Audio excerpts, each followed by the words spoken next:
रागले to all of you. मैं हूं फ़खर यूसुफ़ज़ई और आप देख रहे हैं डिबेट विद फ़खर। आज की डिबेट में बात करेंगे 2 बड़ी इम्पोर्टेंट डेवलपमेंट्स हैं। एक तो इंडिया का जो स्पेस टेक्नोलॉजी के अंदर उनकी जो प्रेज़ेंस है या उसको जिस तरीके से वो एक्सटेंड कर रहे हैं, उनका जो इदारा है इसरो, उस हवाले से कुछ डेवलपमेंट्स हैं, वो यकीनन आपके साथ शेयर करेंगे। इसके साथ ही ताइवान ने एक अ अ, क्या कह सकते हैं उसको, एक अल्टीमेटम दिया है या फिर एक उन्होंने अपने कंसर्न शो किए हैं कि चाइना हमारे मुल्क के ऊपर अटैक कर सकता है और घुस सकता है। तो वाक़ई ये पॉसिबल है या नहीं है? G20 में यकीनन इस तरह की भी बहुत सारी बातें या इसके साइड लाइन्स पे भी बहुत सारी बातें डिस्कस हुई होंगी और अभी होती रहेंगी। तो Sumit ji, political commentator from India हमारे साथ हैं। Sumit ji, thank you very much for joining the show. Thank you Fagar भाई, थैंक्स फॉर द इनविटेशन।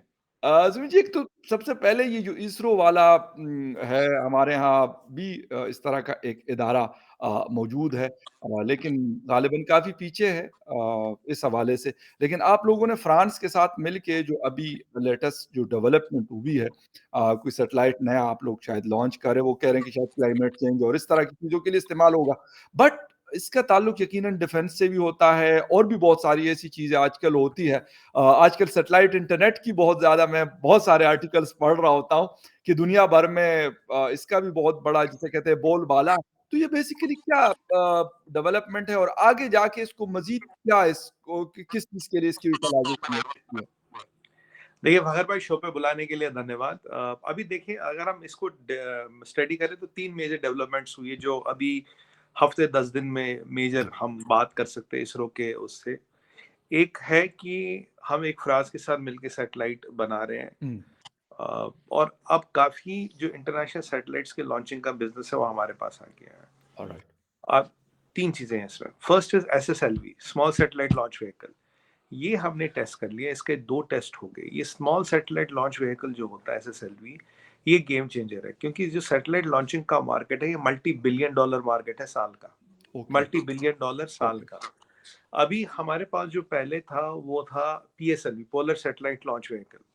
वो क्या होता है कि वो बढ़िया रॉकेट है, अगर मैं मतलब आराम जी, से रबा रॉकेट है, उसको रेडी करने में करीब करीब 60 दिन लगते हैं। और उस पे आपके पास एक सफिशिएंट पेलोड होना चाहिए, तब सैटेलाइट आप लॉन्च कर सकते हैं। अब ये जो एसएसएलवी है, पीएसएलवी वगैरह इंडिया के पास ऑलरेडी अच्छा, कोई दिक्कत जी। है नहीं। अब जो एसएसएलवी है, इसमें क्या है, इसमें 1 2 3 4 5 सैटेलाइट तक, 4 5 सैटेलाइट तक, एक लिमिटेड लोड ऑफ सैटेलाइट तक आप लॉन्च कर सकते हैं। तो जी, आपको जरूरत नहीं कि बहुत हेवी सैटेलाइट मिले या बहुत बड़ी सैटेलाइट मिले। छोटे छोटे सैटेलाइट्स जैसे हमारे होते हैं लियो, मियो और जियो सैटेलाइट्स, जी। 3 तरह के होते हैं depending on the distance. Right, like सबसे जो नजदीक होते हैं वो होते हैं लियो सैटेलाइट्स, मियो बिल्कुल। और फिर जियो सैटेलाइट्स होते हैं। तो अभी ये जो आजकल लियो सैटेलाइट्स का बहुत बड़ा मार्केट है। और अगर आप स्पेसएक्स वगैरह की लो बात करें, ऑर्बिट वाले जिसको कहा हाँ, जाता है लो ना? ऑर्बिट जी, सैटेलाइट, हाँ बिल्कुल। बिल्कुल। जी, बिल्कुल। जो आप स्पेसएक्स वगैरह वाले की भी बात करें, और ये सब लियो सैटेलाइट्स पे है। अब तो पहली बात, अगर आप इस मार्केट की बात करें, इसमें 2 चीज़ है। क्या आपके पास एसएसएलवी है कि आप हुँ, 70-72 घंटे की नोटिस में, 60 दिन तो बहुत ज्यादा होते हैं कि आप रॉकेट बिल्कुल, अपना लॉन्च करें और किसी का भी, मतलब फटाफट काम है, किसी का भी ऑर्डर आए, बिल्कुल एक सही। दो सैटेलाइट आप लॉन्च करो, वो प्रॉफिटेबल हो। तो बिल्कुल सही। एसएसएलवी की 2 फेज हमने टेस्ट कर लिया रॉकेट की, और अब बहुत जल्दी we are announcing that we have entered into this commercial rocket launch. पहली बात। ओके। दूसरी बात, ये जो हम फ्रांस के साथ सैटेलाइट बना रहे हैं, these are for very advance weather monitoring, और हुँ, ये सब फीचर्स है उसमें, ये सब डेवलप हो रहा है। और इसमें एक और चीज हो रही है, अब लॉन्च करना तो आसान है फखर भाई। होता क्या कि सैटेलाइट की एक इंटरनेशनल बॉडी होती है जो आपको orbital slots, the technical term uses orbital slots. जी। ऑर्बिटल स्लॉट्स होती है जगह एग्जैक्ट, जैसे ये पृथ्वी है ऐसे गोल, जी, जी, तो बिल्कुल। स्लॉट्स ऐसे से होते हैं, dot dot dot dot dot, एक के साथ है, ये एक के बिल्कुल से एक के साथ होते हैं। थोड़ी डिस्टेंस के बाद आपको एलोकेट होती है। पहले यूरोप में, ओके। जैसे यूरोप में आसा है, यूएस में नासा है, ऐसी कई सारी एक इंटरनेशनल बॉडी है जो आपको ऑर्बिटल स्लॉट्स एलोकेट करती है। अब सैटेलाइट की जो ये लाइफ है 10 से 25 साल, depending on the type of satellite है। जी, 25 साल बाद 2 तरीके हैं। या तो आप सोचते हो कि ये सैटेलाइट खुद डिस्ट्रॉय हो जाए, पर उससे डिब्रिस आने का खतरा होता है, मतलब कचरा। बिल्कुल और वो सही। कभी हार्मफुल भी होता है, और वो सैटेलाइट बाकी सैटेलाइटों को नुकसान भी पहुंचा सकता है जो भी एक्टिव है। और जो जहाज आसमान में है, जो काफ़ी कुछ आपका मिलिट्री जी, एसेट, बिल्कुल। सिविलियन एसेट है, उसको नुकसान पहुँचा सकता है। राइट। अब आपके पास ऐसी टेक्नोलॉजी होना चाहिए कि आप क्या करते हैं अब इसको मोटा-मोटा, मतलब मैं आसान शब्दों में समझाऊँ, आप इसको अर्थ के एटमॉस्फेयर में लाते हो। जैसे अर्थ के एटमॉस्फेयर में कोई भी चीज़ आती है, यूजुअली आपने देखा होगा मीटियोर आते हैं, ये आते जल जाते हैं। मीटियोर बिल्कुल। के पीछे आग लगती है, वो इतना प्रेशर होता है, इतनी हीट है कि आग लग जाती है और वो छोटा, अगर मीटियोर आता भी अधिकतर अर्थ पे छोटे-छोटे टुकड़े आते हैं। होते बड़े हैं पर वो जल के इतने से रह जाते हैं, इसलिए वो राइट। ज़्यादा हार्मफुल नहीं होते। जी। क्या आप सैटेलाइट को ऑर्बिटल स्लॉट से निकाल के वहां ला सकते हो कि ताकि ये जले और इसको सेफली, एक समंदर का एरिया होता उस पे डिसाइड किया जाता वहां ये सेफली इजेक्ट हो। ओके। तो ये टेक्नोलॉजी भी डेवलप कर ली है, अभी हम इसकी टेस्टिंग कर रहे हैं। तो फिर एसएसएलवी से क्या होगा, लॉन्चिंग स्लॉट पे लॉन्च करने की कैपेबिलिटी है, smart satellite launch vehicle PSLV भी, और इसको हुँ। अब अपने ऑर्बिटल स्लॉट से हटा के फिर इसको डिस्ट्रॉय, सेफली डिसमेंटल, हुँ। ताकि इसकी डिब्रिस ना, वो टेक्नोलॉजी भी डेवलप कर ली है। तो दोनों तीनों चीजें, आपको तीनों चीजें चाहिए to be a big player, क्योंकि अभी इस मार्केट का जो डोमिनेंस है वो फ्रांस के पास है, और फ्रांस की हुँ। कंपनी है आर्यन स्पेस, ये ईएडीएस का पार्ट है, ये टुलूज में इनका हेड ऑफिस है, पेरिस के पास, जी, साउदर्न फ्रांस में टुलूज है, वहाँ इनका ऑफिस है, जी। जहाँ जहाँ एयरबस की मैन्युफैक्चरिंग वगैरह भी होती है। तो धीरे धीरे अब इस मार्केट में इंडिया एक बड़ा प्लेयर बन रहा है सैटेलाइट लॉन्चिंग में, क्योंकि हमारा कॉस्ट और हमारी एफिशिएंसी जो है वो आर्यन स्पेस से कहीं ऊपर है, because we are much cheaper in cost and we are much faster than Arianespace. और ओके। अब ये जो कैपेसिटी आ गई है, और आपको बताऊं, ये जो ऑर्बिटल स्लॉट्स थे बड़े महंगे बिकते हुँ। हैं। जी। तो बहुत दुनिया में बहुत बड़ा बिजनेस है कि इन सैटेलाइट्स को अगर कोई उतार के डिस्ट्रॉय करे और ऑर्बिटल स्लॉट खाली करे, क्योंकि वो ऑर्बिटल स्लॉट फिर बिकता है, एंड इट्स अ बिल्कुल, लॉट ऑफ मनी। और बिल्कुल। दुनिया में जितने अब सैटेलाइट्स आ रहे हैं, ऑर्बिटल स्लॉट्स नहीं है इतने सैटेलाइट्स हैं अमेरिका के पास या बाकियों ओके। के पास। जी। अच्छा सुमित जी एक चीज़ और बताइएगा क्योंकि आजकल कल मैं एक आर्टिकल पढ़ रहा था गार्डियन का और जी। जो अभी दोहा में समिट हुआ है यूनाइटेड नेशन का, बहुत सारी दुनिया के लोग आए हुए थे, हमारे प्राइम मिनिस्टर साहब भी गए हुए थे। लेकिन वहाँ पे बात हुई जो कम्युनिकेशन देने वाला जो उनका सेक्टर है यूनाइटेड नेशन का, उन्होंने वेस्ट अफ्रीकन कंट्रीज़ की बात की कि वहाँ पे हम सैटेलाइट इंटरनेट लॉन्च कर रहे हैं, क्योंकि वो शायद दुनिया का वाहिद इलाका है जो बहुत ही साइट पे है या फिर उनके पास इंटरनेट की एक्सेसिबिलिटी नहीं है बाकी दुनिया के जी। मुकाबले में। उन्होंने यूरोप की एग्जांपल दी, यूएस की दी। चलें पाकिस्तान या फिर हिंदुस्तान या फिर चाइना या फिर ये लोग यहाँ पे फिर भी हालाँकि यहाँ पे भी हम कहते हैं कि हमारे पास वो स्पीड नहीं है, वो सारी चीज़ें नहीं है, लेकिन उसके मुकाबले में उनके पास बिल्कुल एक्सेसिबिलिटी नहीं है। तो उन्होंने कहा कि अब ये सैटेलाइट इंटरनेट की वजह से ये चीज़ मुमकिन हो रही है कि ये सारा कुछ किया जाए। तो इस साइड पे भी इंडिया कुछ कर रहा है या डिफेंस के हवाले से क्या कौन-सी चीज़ें हैं जो इन फ्यूचर आपको लगता है कि जिस पे इंडिया काम करे, जिस तरह यूएस कर रहा है, चाइना कर रहा है, यूके, फ्रांस कर रहा है? देखिए, एक टाइम था यार फ़खर भाई, कि एक टाइम यहाँ भी काफ़ी जगह, मैं आपको 2000 के शुरू की बात करूँ, और जी, इनफैक्ट यहाँ 90 से सैटेलाइट इंटरनेट अवेलेबल था, 90s में, राइट? और काफ़ी मिलिट्री इंस्टॉलेशन जो है वो अब भी सैटेलाइट सिस्टम्स पे चलती है, बिल्कुल। राइट? तो सैटेलाइट इंटरनेट की फिजिबिलिटी पूरे इंडिया में, बट कॉस्ट ज़्यादा होती है। अब जो जी। एलन मस्क का प्रोग्राम आया था, आपने एक नाम सुना होगा, एक बहुत ज़बरदस्त नाम दुनिया में चला था, थुराया डीएसएल। जी, बिल्कुल याद है। थुराया डीएसएल चला होगा, थुराया के इस्लामाबाद में उनका ऑफ़िस भी था काफ़ी अरसा तुराया थुराया मोबाइल। के सैटेलाइट फ़ोन भी चले थे, डीएसएल भी जी, चला था। तो एक ये जो बेसिकली होता है, इसमें पहले पहले एक होता था DVB IP, direct wave digital video broadcast over IP. क्या होता था, अपलिंक फाइबर से होता था और डाउनलिंक केवल सैटेलाइट से होता था। पहले वो सिस्टम आया। फिर आई टू वे आए, टू वे में आ गया मतलब डीवीबी-एस2 टेक्नोलॉजी आ गई, डीवीबी एक एससीपीसी होती है, सिंगल कैरियर पर चैनल, एससीपीसी टेक्नोलॉजी आ गई, डीवीबी-एस2 आ गई, कई सारी टेक्नोलॉजी आ गई। फिर एक direct way kind of a service आई जो केवल इंटरनेट के लिए थी, उसमें और कोई काम नहीं था, internet browsing box, one way two way. जी। और यूएस में तो ये बहुत कॉमन थी। पर धीरे धीरे फिर इंडिया में क्या हुआ, इतना फाइबर रिलायंस वगैरह और टाटा ने बिछाया कि सर्विस अब हर जगह अवेलेबल है। देखिए, जो आपके सैटेलाइट टीवी आता है, अगर किसी के घर में टाटा स्काई या एयरटेल का डिश लगा, तो टेक्निकली उस डिश पे इंटरनेट भी आ सकता है। बट अब फाइबर हुँ। इतना अवेलेबल है, इतना सस्ता है, इतनी कैपेसिटी है कि सैटेलाइट पे जो एक जितना आपको थ्रूपुट, एक तो इतना नहीं मिलता, और दूसरी उसका प्राइस ज़्यादा होता है। अगर मिल भी जाएगा तो प्राइस ज़्यादा होता है, जी, लेटेंसी ज़्यादा होती है। जी, जैसे फाइबर में लेटेंसी 25 से 40 मिलीसेकंड होती है, सैटेलाइट में डबल हॉप टेक्नोलॉजी में शायद 750 मिलीसेकंड की लेटेंसी आती है, जी, सैटेलाइट डिले जिसे कहते हैं। जी, जी। कई बार आप देखते हैं कि वो टीवी में अगर आपको हम जानते हैं कि स्टूडियो में बैठते होते हैं, जब हम बोलते हैं कुछ टाइम बाद वो टीवी पे सुनाई डिले। देता है। हाँ, कि वो सैटेलाइट डिले। स्पेशली हमारा एक I am sorry to cut you लेकिन हमारा दुबई में जब स्टूडियो से शो होता था और हम यहाँ पे एमसीआर में जाके बैठ के चेक करते थे, तो उसमें 3 से 4 कभी-कभी 5 सेकंड का डिले भी हमें हाँ, जो है वो रिसीव होता था करेक्ट, सैटेलाइट के ज़रिए, बिल्कुल। Because that is called satellite delay. Exactly. और बट मिलिट्री कॉम्स वगैरह में यूज़ होता था। तो अब यहाँ इंडिया में अभी बात करें, यहाँ की कोई दिक्कत नहीं है, टेक्नोलॉजी है। बट यहाँ जो सैटेलाइट यूज़ होता है, वो यूज़ होता है रिमोट सर्विलेंस, हुँ, telemedicine, border security, drone management, IoT management, sensor management, tsunami warning, right? Telemedicine, quick deploy systems जिन्हें QDRs कहते हैं, मैन पैक्स कहते हैं, जो मैन पैक जो जी, जी, आज जी, पूरा सिस्टम मैन पे लग गया था वो चलता है। और फिर मिलिट्री कॉम्स के लिए मिलिट्री कॉम्स सिक्योर्ड होती है, बिल्कुल, जैसे पोर्टेबल टर्म कहीं भी लगा बिल्कुल, दिया। तो इसमें बेसिकली जो बैंड्स यहाँ है, एक है सी बैंड, एक इंडिया सी बैंड भी कहते हैं, जिसे एक्सटेंडेड सी कहते हैं। एक केयू है, एक के बैंड है, के ए बैंड है। के ए बैंड में अपर्चर छोटा होता है, थ्रूपुट ज्यादा होता है। सी बैंड ज्यादा स्टेबल होता है। केयू बैंड पे जितना हमारा ये टीवी वगैरह चलते हैं, सब केयू बैंड पे चलते हैं। इसीलिए एक एक कहावत है, आप देखिए, जिनके सैटेलाइट टीवी लगा, जब बारिश होगी तो आपका ये रुक जाता है। कहते हैं ना वेदर कंडीशन। मेरे घर देखो में सुमित जी मेरे घर में इंडियन ये जो आप डिश टीवी की बात करें मेरे पास है बहुत अरसे से। तो जब बारिश होती है तो उसके ऊपर बाकायदा आ रहा होता है कि हाँ, बारिश की वजह से सस्पेंडेड है और वो फिर नहीं आता। मैं आपको बताता हूँ क्यों आता है। Because technically speaking, uh, frequency of a raindrop matches that of a frequency of KU band. जब ओह! बारिश होती है तो दोनों फ्रीक्वेंसी आपस में टकराती है और इसीलिए तब वो नहीं आता। अगर आपका सिग्नल यही नहीं आ रहे बैंड पे होते। ट्रांसमिशन हो, सी बैंड नहीं कटेगा, but C band is very sensitive to microwave. Example, अगर कोई माइक्रोवेव पास में होगा, इवन आप माइक्रोवेव ओवन को वैसे तो खुला होकर चलता नहीं, अगर आप खुला होकर हाँ। चलाए या उसके पास रखे, वो इंटरप्ट करता है। तो हुँ। मतलब they have their pluses and minuses, but बिल्कुल सही।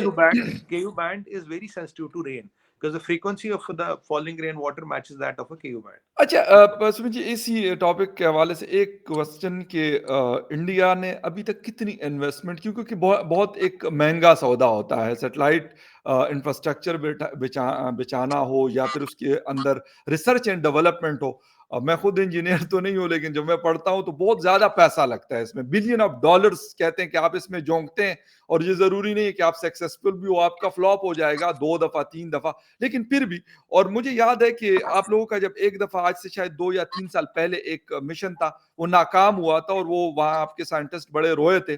पाकिस्तान में बड़ी मीम्स बनी थी और उस वक़्त फवाद चौधरी साहब ने एक बात की थी, वो मिनिस्टर थे उस वक़्त और बड़ी अच्छी मुझे उनकी बात लगी। कहते भाई उन्होंने ट्राई तो किया एट लीस्ट, उन्होंने कोशिश तो की इंडिया ने, हम तो कोशिश ही नहीं करते। तो फिर भी कितना ये मतलब जो एक्सपेंस है तो इससे प्रॉफिट क्या हो सकता है? कितना बिज़नेस जनरेट हो सकता है? इन शॉर्ट आपसे पूछना हाँ, चाहता हूँ। ये अच्छा आपने सवाल पूछा। फखर भाई, अभी इंडियन स्पेस जो है agency, that is rated number 4th in the world, और एक ओह! पूरे चार्ट्स था ऊपर टॉप 4 में आती है। और मैं आपको ये भी बात बताऊं, हमारा बजट नासा के 100th है। ओह! नासा 100th है। और ज़बरदस्त, और जिसमें जितने में हमने मंगलयान भेजा था, उतने में तो हॉलीवुड की पिक्चर नहीं बनती। वाक़ई। हमारे पास रिकॉर्ड है हुँ। 104 सैटेलाइट भेजने का। जब 104 हाँ। सैटेलाइट हमने वहाँ भेजे स्पेस में, आज तक नासा नहीं भेज पाई बाय द वे। तब डोनाल्ड ट्रम्प थे, तो डोनाल्ड ट्रम्प ने किसी से पूछा, मैंने ऐसा सुना है कि इंडियंस ने 104 सैटेलाइट, ये सच है? उन्हें लगा शायद व्हाट्सएप यूनिवर्सिटी में कुछ खबर आई। तो उन्होंने बोला, नहीं नहीं नहीं साहब, ये सच है। तो बोला, तो नासा ने कितने भेजे? बोला, नासा तो नहीं भेज पाए। कह रही, कर क्या रहे फिर? ये डोनाल्ड ट्रम्प ने बोला था, भाई ये कर क्या बिल्कुल। रहे? और इतने कम टाइम में इतनी, आप क्रायोजेनिक इंजन की बात करें, पीएसएलवी, जीएसएलवी, हुँ। एसएसएलवी, जीओवी सैटेलाइट्स, मंगलयान, अब मून मिशन, इस साल 5 बड़े मिशन जा रहे हैं इसरो के। तो अब जो अब हमने प्राइवेट सेक्टर को भी इसमें लाया है। गुड। अब पहले हमारे प्राइवेट सेक्टर कंपनी ने एक रॉकेट लॉन्च कर दिया, 3 सैटेलाइट लॉन्च कर दिए उसमें। और अब काफी सैटेलाइट कंट्रियों की सैटेलाइट लॉन्चिंग यहाँ से हो रही है। फखर भाई, आने वाले टाइम में it's a 500 billion to 1 trillion dollar industry. Oh! Space is a 500, ज़बरदस्त। और ये जो एसएसएलवी है, ये alone is a multi billion dollar business per year. क्योंकि ये जब तक ज़बरदस्त। आपके पास नहीं है, तो इसीलिए मैंने पहले समझाया था आसान टर्मों में, बिल्कुल समझ गया, कम्युनिकेटिंग इट, बिल्कुल। कि सैटेलाइट को ऊपर छोड़ना और वहां से निकालना, ऑर्बिटल स्लॉट खाली करना और उसको डिसमेंटल करना, ये बिल्कुल ठीक। दोनों कैपेबिलिटीज आपके पास होनी चाहिए, दोनों डेवलप कर दी गई। ज़रूरी है ये, दोनों ज़रूरी है, बिल्कुल सही। अच्छा सैटेलाइट कम्युनिकेशन क्योंकि पता नहीं व्यूअर्स कहेंगे कि यार ये टेक्निकल बातें कर रहे हैं, वैसे सुमित साहब को तो पता है इन चीज़ों का, लेकिन मैं ज़ाती तौर पे मुझे इंटरेस्ट बहुत है इन चीज़ों में नहीं, इसलिए मैं बड़ी थोड़ा-सा इसमें बड़ी इंटरेस्टिंग चीज है साहब ये, बड़ी। और अभी भी मैं बिल्कुल। बता दूं, और आज जी, जी और रिवर्स आजकल में क्यों एक चीज बता दूं, जी, जी, देखिए, जितना भी आपका जहाज में कॉम चलता है, जी, सैटेलाइट कॉम चलता है, आपका शिप में चलता है, सैटेलाइट कॉम चलता है, बिल्कुल, आपका जो मिलिट्री कॉम चलता है वो सैटेलाइट कॉम ही चलता है, क्योंकि और ये हमेशा यूज किया जाएगा for redundance, for quick deployment, for this, क्योंकि आपका फाइबर वाइबर होता है, but again dependence is on satellite. और जो ब्रॉडकास्ट है, जो आपके घर में टीवी आता है, वो 99% केसों में, जहां फाइबर वगैरह नहीं है, बिल्कुल। 99% केसों में वो सैटेलाइट से ही आता है, because this is a logic, cost of broadcasting to one side और 1 बिलियन साइट्स इज सेम। बिल्कुल क्योंकि सुमित जी अभी आजकल पीटीए पाकिस्तान टेलीकम्युनिकेशन अथॉरिटी के साथ जो एलन मस्क का जो स्टार लिंक है, उनकी कुछ बातचीत हो रही है और वो ये कह रहे हैं कि सिक्योरिटी के मसाइल है और अभी क्योंकि वैसे मैं आपको एक छोटी-सी बात बता दूँ आपको भी शायद हैरानगी हो तो लेकिन उस मीटिंग के अंदर ये बात की गई कि हमारे पड़ोस के जो ममालिक है, स्पेशली हिंदुस्तान की एग्ज़ाम्पल उस मीटिंग में दी गई। और उनको जब वो रिस्पॉन्ड कर रहे थे कहते अभी तक उन्होंने भी अलाउ नहीं किया तो इसलिए हम अभी अलाउ नहीं कर सकते उनको कि क्या स्टारलिंक को हमने इजाजत देनी है, परमिशन देनी है। लेकिन क्योंकि पाकिस्तान में शायद आप लोगों के पास लाखों किलोमीटर आपके पास ऑप्टिकल फाइबर होगा, हमारे पास इतना ज्यादा नहीं है। मेन सिटीज में है, लेकिन जो हमारे रिमोट इलाके हैं वहां पे इंटरनेट काफी स्लो रहता है। तो उस हवाले से लोग ज्यादा इंटरेस्ट ले रहे हैं पाकिस्तान में कि यार अगर ये आ जाता है तो एक अच्छी कनेक्टिविटी हो सकती है, स्पेशली बलूचिस्तान में। खैबर पुख्तनख्वा के बहुत सारे करेक्ट। इलाके ऐसे हैं, कश्मीर और गिलगित बल्तिस्तान ये ऐसे एरियाज हैं कि यहाँ उस चीज़ की ज़रूरत है। कब होता है, कैसे होता है, ये हमें नहीं पता। लेकिन खैर चलते हैं ताइवान की तरफ और ताइवान जो कंसर्न शो कर रहा है चाइना के हवाले से। हमने काफ़ी सारे शोज़ आपके साथ किए, लेकिन फिर भी कुछ ना कुछ उनको भी नज़र आया होगा कि उन्होंने ये स्टेटमेंट जारी किया कि वो हमारे ऊपर हमलावर हो सकते हैं। क्या आपको नज़र आता है कि वाक़ई ऐसा पॉसिबल है? देखिए फखर भाई, दो तीन चीजें इंपॉर्टेंट पीछे हुई है। पीछे अगर आप देखिए, यूक्रेन की जो लड़ाई है, जो मेरा असेसमेंट है, जी, देखिए, पुतिन के पास 25% एरिया है, जी। उसमें 41% नेचुरल रिसोर्स है, सारा बिल्कुल, रशियन स्पीकिंग एरिया पुतिन के पास है। ठीक है, आपने दुनिया भर की उस पर सैंक्शन लगाई, रशिया अब भी खड़ा है। ठीक है, रशिया ने अपना ऑयल और आर्म दोनों इंडस्ट्रियां चालू कर दी। रशिया का जो ऑयल में मार्केट शेयर है वो अब हिला नहीं सकता कोई, क्योंकि वो उसको मिल चुका है, वो ओपेक प्लस भी नहीं ले सकता। रशिया ने ऑयल में अपने आप को एस्टेब्लिश कर लिया। पहले रशिया ऑयल का प्लेयर नहीं था, नया मिडिल ईस्ट है रशिया अब ऑयल के मुकाबले। पहले रशिया नहीं था, पहले रशिया के पास आर्म्स था, आपने ऑयल भी दे दिया। पीछे रशिया ने क्या कर दिया, आर्टिक में अपना पूरा दबदबा कर लिया, आर्टिक में से उसने पूरा काम शुरू कर दिया। मैं आपको शुरू से कहता रहा, रशिया का जी। इंटरेस्ट आर्टिक है, Russia is not interested in much in Ukraine than in Arctic. अब ज़ेलेंस्की क्या कह रहा है?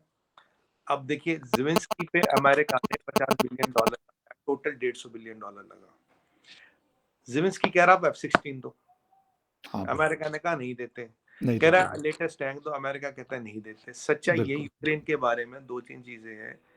अभी अमेरिका का क्यूमुलेटिव डेट जो 34.1 ट्रिलियन हो गया। अमेरिका का debt has cross the savings of the country. या तो एक और इंफ्रास्ट्रक्चर में करीब ट्रिलियंस ऑफ डॉलर लगाना एक बहुत खतरनाक सिचुएशन है। जी, यहाँ चाइना का डेट करीब 52-53 ट्रिलियन डॉलर हो गया। आपको मैं बताऊं, दुनिया में करीब 110 ट्रिलियन डॉलर का जीडीपी है। दुनिया का टोटल डेट 350 ट्रिलियन डॉलर है। World economy is highly leveraged, 3 Guna. Covid के टाइम में पीछे अमेरिका ने $60 ट्रिलियन छापे, कोई 5 कहता, कोई 7 कहता है। जी, $60 ट्रिलियन छापे। अभी क्या हो रहा है दुनिया में, पैसे छप रहे हैं, काम चल रहा है, खर्चा हो रहा है। ये बहुत खतरनाक परिस्थिति हो रही है। और अमेरिका इतना फंसा पड़ा अब यूक्रेन में, इतना फंसा पड़ा यूक्रेन में, जबकि उनका नेशनल स्ट्रेटजी डॉक्यूमेंट कहता है, तो उनका नंबर 1 एनिमी इज चाइना, बिल्कुल, चाइना। Is not Russia. अब वो इतना फंसा, इतनी नाक की, मतलब इतनी मूंछ का सवाल आ गया है बिल्कुल, अमेरिका का। बिल्कुल, वो ताइवान याद दिला रहा है, कह रहा भैया हम भी हैं, ऐसा ना हो हम पे हमला हो जाए तुम देखते रह जाओ, ऐसा ना हो कि हम हमें आके ठोक दे चाइना और तुम देखते रह जाओ। क्योंकि ताइवान को ये अलार्म रेज करना जरूरी था, क्योंकि ताइवान को अमेरिका भूल गया था। अमेरिका अपने सारे ओह! इंटरेस्ट भूल गया था, अमेरिका को पता ही नहीं राइट। उसकी कमिटमेंट्स कहाँ है, वो इतना बिजी है, वो जो कोल्ड वॉर एरा का हैंगओवर है पुतिन को लेके और रशिया को लेके, उसमें इतना बिजी है फकर भाई, वो भूल ही गए। आप राइट। बताइए, अभी मैं आपको यूके की इकोनॉमी इतनी पीछे है, अगर ये लड़ाई नहीं रुकी 6 महीने में, UK will go 30 years back in time. सबसे वर्स्ट हिट है यूके, सबसे वर्स्ट हिट है यूके। अभी पूरा वेस्टर्न ब्लॉक का जो एक आपस में ताना बाना, वो खटाई में आ गया। होल वेस्टर्न ब्लॉक की शेकिंग। अभी पूरा, आप फ्रांस की बात करें, यूनाइटेड स्टेट्स की बात करें, अभी आप ये जर्मनी की बात करें, अभी अब यूके की बात, वो तो चाहते यार खुदा ये लड़ाई रुक जाए, कैसे भी रुक जाए, मतलब बिल्कुल, इज्जत बिल्कुल, रहते रहते ये लड़ाई रुक जाए। और आज आप इटली की बात करें, आज आप स्पेन की बात करें, आज आप 90% यूरोप की बात करें, वो तो अपने पल्ला झाड़ चुके हैं। बिल्कुल मतलब सही। उनकी इकोनॉमी इतनी खत्म हो रही है, और अगर वेस्टर्न ब्लॉक टूटा तो जो वेस्टर्न ब्लॉक का दुनिया पे डोमिनेंस था वो टूट गया। और बिल्कुल। अगर आप इटालियन या प्राइम मिनिस्टर साहिबा की बात सुने, मेलोनी जी की, उन्होंने तो यही बोला कि India is the leader of the global south. वो तो खुद मानती है, कहता है India is the global, Spain कहता है, अब सारे लोग कहते हैं हाँ अब ग्लोबल साउथ के लीडर हो। तो यहाँ चीजें बहुत जल्दी बदल रही है, और ताइवान ने एक वेकअप कॉल दिया, भाई साहब हम भी हैं, हम भी हैं, हम भी आपके उस पर खड़े। क्योंकि अभी आप देखिए ना, जापान कह रहा मैं अपनी मिलिट्री रखूंगा, साउथ कोरिया परेशान है, राइट, यहाँ से ताइवान परेशान है, क्योंकि वो जो लड़ाई है दुनिया में, रिसेशन, हाँ। भूखमरी के बाद कुछ लाई नहीं है। और आपको एक और चीज हैरानी की बताऊं, पता नहीं फखर भाई आपने नोटिस किया नहीं किया, अभी आप रोज देख रहे होंगे अमेरिकन कंपनियों में, यूरोपियन कंपनियों में, फेसबुक का आज भी है जी, इतने लाख हजार लोग और निकाल रहे हैं। यस, आज पढ़ा मैंने। पढ़ा होगा आपने, मैंने भी बिल्कुल सुबह पढ़ा है। पढ़ा। और एग्ज़ैक्टली। ये मैं बताऊं, इंडियन कंपनियों पर आपने एक इंडियन कंपनी का नाम सुना जिसने लोग निकाले? एक इंडियन नो। कंपनी ने लोग नहीं निकाले। अब लाखों इंडियन कंपनियां मल्टीनेशनल होगी, एक इंडियन डोमेस्टिक कंपनी, एक इंडियन मल्टीनेशनल कंपनी ने लोग नहीं निकाले। लोग कहां से निकल रही है? अमेरिकन कंपनियों से, यूरोपियन कंपनियों से। दो ही कंपनियों से लोग निकाले जा रहे हैं। इंडियन कंपनी का आपने देखा किसी ने लिया? हम तो वो लोग ले रहे हैं। टीसीएस हुँ। की बात करें, हमारी महिंद्रा की बात करें, टाटा की बात करें, we are hiring people. Air India तो कुछ 48,000 या 1 लाख लोग ले रहा है जहाज एक्वायर करने के बाद। ज़बरदस्त। यहाँ सिर्फ जो सो कॉल्ड एमएनसीज है वहां ले ऑफ हो रहे हैं। तो कहीं ना कहीं, मतलब ये चीज मैंने क्यों उठाई? ये चीज इसलिए उठाई, कहीं ना कुछ गलत हो रही है, पॉलिसी गलत हो रही। They have to stop this war. This war has become a um. Mad obsession, beyond that nothing. जी। लेकिन सुमित जी, इस वक़्त ताइवान को बचाने के लिए कौन आएगा? आपकी बात बिल्कुल मैं 100% मैं आपसे एग्री हूँ कि दुनिया तो सारी बिज़ी है, यूरोप पूरा, अमेरिका पूरा, ऑस्ट्रेलिया तक, they are busy in Ukraine कि किसी तरीके से हालाँकि बचा भी नहीं सके और क्या कह सकते हैं कि बत एक अजीब किस्म की सिचुएशन क्रिएट हुई है। लेकिन इसके बावजूद ये तो इसका मतलब है कि रशिया और चाइना आपस में मिले, वो कह रहे हैं मैं इधर यूक्रेन की पिटाई करूँगा और आप उधर जो है वो ताइवान की कर दें। देखिए, अभी चाइना की एक फर्क है, आपने जितने रशिया पे सैंक्शन लगाए, जी, रशिया के पास तेल है, आर्म्स है, रशिया की आबादी कम है, रशिया में नेशनल रिसोर्स बहुत ज्यादा है। या Russia is self sustaining economy India की तरह। बिल्कुल, चाइना उल्टा है। ओके। अगर चाइना ने हमाकत की, आएगा चाइना पे सैंक्शंस 3-6 महीने भी रहे, चाइना खत्म हो जाएगा। वेस्ट चाहता है China crosses the hmm, line, हम दुनिया भर की सैंक्शनें चाइना पे ठोके और चाइना नाम की चीज 50 ओके, साल पीछे चली जाए। ओके, फखर भाई आप ये याद रखें, चाइना गरजेगा, बरसेगा कभी नहीं। क्योंकि ओके। चाइना के बरसने में सबसे बड़ा नुकसान चाइना का है। वेस्ट तो चाहता कि आप पंगे काटो, आप एग्रेशन दिखाओ, हम 50 आप पे सैंक्शन लगाए। जहां आप पे हुँ, सैंक्शन, आप जैसे एक एग्जांपल बताऊं, आप कल आपने देखा एक खबर आई थी कल, फॉक्सकॉन जो है, जी, फॉक्सकॉन जो सबसे बड़ा कारखाना, फ्लैगशिप, आप हमने बात भी की थी फॉक्सकॉन के कारखाने में क्या क्या जी, हुआ। उन्होंने कल करीब कुछ 1,000 एकड़ या कुछ 100 एकड़ जमीन यहाँ इंडिया में एक्वायर कर ली उन्होंने। $700 मिलियन लगा रहे हैं, कल की खबर है, 700 जी, मिलियन डॉलर हम इंडिया में लगा रहे हैं। अब कल बड़ी खबर थी, तो मैंने एक चैनल पे इंटरव्यू भी दिया था कि जी, फॉक्सकॉन के आने का मतलब क्या। फॉक्सकॉन वहां का, आप मान लीजिए फॉक्सकॉन चाइना का आइकन है, फॉक्सकॉन को दिखा दिखा के वो धंधा लेते हैं, वहां एप्पल ही नहीं बनता, बहुत कुछ होता है। जी, तो अगर वो फॉक्सकॉन इंडिया आ रहा है तो एक बहुत बड़ी चीज है। और आपको कल एक और इंटरेस्टिंग डाटा है फखर भाई, जी, कल ही रिलीज हुआ, कि मैं तो नजर रखता हूँ इस पे। बिल्कुल। जो यूएस में मैन्युफैक्चरिंग ऑर्डर्स टू चाइना है, 40% कम हुए। 40% हुँ, मैन्युफैक्चरिंग ऑर्डर्स टू चाइना कम हुए। चाइना इस परिस्थिति में कुछ करेगा नहीं, बट हाँ हमाकत जरूर कर सकता है, चीजें जरूर कर सकता है। और अमेरिका में जो बाइडेन की अप्रूवल रेटिंग ऑल टाइम लो है, उनकी हाँ, सेहत भी ठीक नहीं चल रही है, हमने बिल्कुल, देखा होगा वो कुछ आया था पीछे व्हाइट हाउस का, चलिए हम तो उम्मीद ये करते सेहतियाब हो, दुनिया में हर कोई बिल्कुल, सेहतियाब रहे। बिल्कुल, बिल्कुल। तो बट उन हेल्थ के भी इश्यूज है, हेल्थ के यस। भी इश्यूज है, और ये भी इश्यूज है। और कल अगर आप डोनाल्ड ट्रंप का स्टेटमेंट देखें, कल उन्होंने कहा कि भाई हंटर बाइडेन तो क्रिमिनल है, हंटर बाइडेन के तो चाइना और यूक्रेन में इलीगल बिजनेसेस है। हम तो कहीं, मैं तो कई हुँ, टाइम से कह रहा हूँ हंटर या बाइडेन की इलीगल बिजनेसेस है चाइना और बिल्कुल, यूक्रेन में, एग्ज़ैक्टली। और ये चीज वाजे कर दी डोनाल्ड ट्रंप ने, उन्होंने कल खुलेआम स्टेटमेंट दिया ये। तो मतलब हुँ। काफी टर्मोइल है यूएस में फाकिर भाई। बिल्कुल, ये बात आपकी दुरुस्त है। एक शॉर्ट सा कमेंट आखिरी आपसे चाहूँगा कि यहाँ पे क्योंकि इंडिया इस रीजन में है और बहुत सारी चीज़ों में काफ़ी आगे है। चाइना को भी टक्कर दे सकता है और बाकी कंट्रीज़ छोटे हैं। लेकिन डू यू थिंक कि अगर अमेरिका कहे कि यार हम तो नहीं उधर पहुँच सकते या जो भी है, आप कर लें इस तरह की कोई चीज़ फॉर ताइवान, तो क्या इंडिया ऐसा कुछ कर सकता है? नहीं देखिए फखर भाई, एक चीज मैं वाजे कर लूं, इंडिया जी, किसी की लड़ाई नहीं लड़ता, हम ना किसी की ओके। लड़ाई लड़ी है ना लड़ेंगे। हाँ, जो भी मदद होगी, जो भी चीजें एज पर लीगल चीजें होंगी वो हम करेंगे। बट हाँ, हमारी फौज जाके लड़े, we put boots on the ground, वो हम कभी नहीं करेंगे, will not fight anybody's war.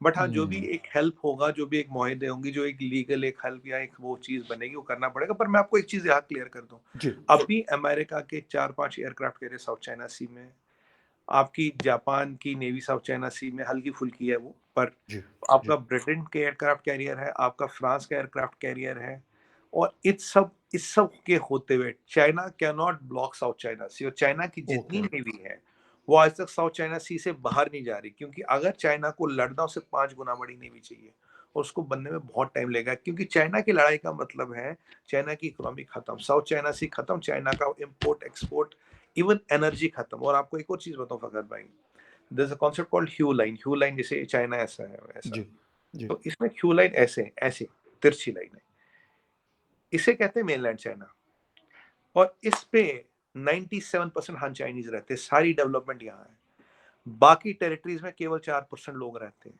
हुँ, जिसमें हम हुँ, हुँ, हुँ। ताजिकिस्तान, उगर, जी, इनर जी, जी, जी। मंगोलिया ये सब कहते हैं।